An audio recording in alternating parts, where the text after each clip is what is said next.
At a scrapyard in the Ghanaian capital Accra, workers burn electronic cables to extract precious metals. Electronic products with a large quantity of copper are highly sought after by scrap dealers. Yeah, if we get a chance, someone dispose computer items, we do buy so that we scrap it as aluminium copper to burn it to take copper inside. When we burn, the smoke is proving that disease, so we doesn't like it so we need the smoke should calm down so that when we burn it, we won't face any difficulty from the smoke for sick. Workers, both adults and children, sift through the ashes for scraps of metal. When it rains, ashes flush into nearby ponds and rivers where animals graze. Across the scrapyard, hundreds of workers take apart electronic products. Only the parts containing copper, such as electric cables, as well as metal and plastic casings are kept for recycling. The rest are dumped or burnt, as there are hardly any e-waste recycling facilities in the country to process them. A specialist team from Greenpeace visited the area to study the impact of e-waste on the workers' health and the environment. Greenpeace scientist Kevin Brigden says the toxic content of electronics could have dire consequences on those who are repeatedly exposed to them. Heavy metals present in some devices, such as lead, cadmium and mercury, are highly toxic, even at low doses. They can have effects on the nervous system, on the kidneys and other organs. Of particular concern is the effects of lead and mercury on the developing nervous system in children. Other chemicals, including some brominated flame retardants, can build up in our bodies through repeat exposures, and for some there's evidence of long-term effects, including on brain development, the hormone and immune systems. Many of the chemicals present in electronic devices are environmentally persistent.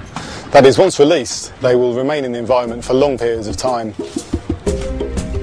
Ghana is rapidly becoming one of the favored destinations for obsolete computers and other electronic waste from developed countries. Open-air markets selling second-hand goods are thriving across the country. Hundreds of containers filled with electronic goods arrive at ports along the coast. Many of them come from developed countries such as the Netherlands, the UK, Germany, and the United States. Local experts say much of the electronic products arriving in West Africa are declared as second-hand goods.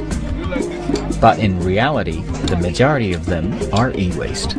The bulk of the computers that are shipped here, the old, obsolete second-hand computers, are broken. They just don't work. So why would anybody want to give us computers that don't work? It is dumping and nothing more. A large part of second-hand electronic goods come from Europe and the United States. Old CRT monitors are discarded as many prefer stylish flat-screen TVs. At dump sites, names of institutions such as United States Environmental Protection Agency and other institutions from countries like Norway, Denmark, and the Netherlands are found on discarded cases. Monitors of well-known global brands litter the area. People in the developed countries bring them here ostensibly to bridge the digital gap, but in actual fact they are creating a digital dump. We don't need all these obsolete computers because of the health and environmental implications. Local authorities worry that e-waste dumping could become a major problem because there are no laws to regulate e-waste trade and recycling in Ghana. We can't predict for now, but for years to come it could be a problem because gradually computers are creeping into our backyard. Other electronic gadgets that are home used are all coming in, and let me say the future could be bleak if care is not taken to come up with control measures. Today, dumping of hazardous waste from developed countries to developing nations is prohibited under the Basel Convention. EU law also prohibits the export of e-waste to non-OECD countries like Ghana. Yet there is a loophole used for exports from EU, declaring the e-waste as second-hand goods.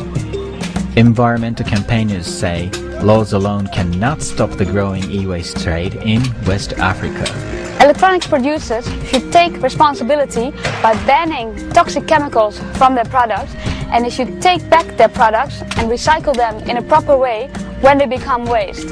Only then can they prevent their products from ending up in developing countries like Ghana, where they pollute the environment and harm people's health. Young workers played football after a long day at the scrapyard. Most of them come from poorer areas in the northern part of Ghana, as well as neighboring countries. They are the ones who suffer the most from repeatedly being exposed to toxic chemicals. They do not have any idea how toxic chemicals affect their health in a long term.